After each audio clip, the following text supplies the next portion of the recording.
Hi Prof Roth, this is Shelly Cook. It's really nice to meet you, and I'm looking forward to our class that is starting tomorrow.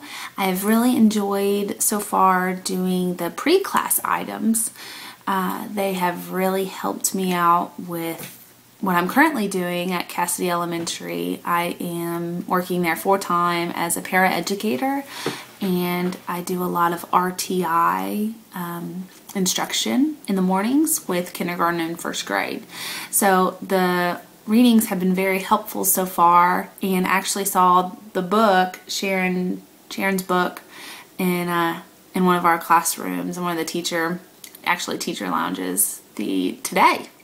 And I thought that was really interesting. So I'm looking forward to learning more and reading more about teaching kids how to read. And I think it's so important. And it's just sad to see some of these kids struggle with reading. So I'm really looking forward to it. And something about me, I live in Paris, Kentucky, with my husband Gus and our dog Kennedy.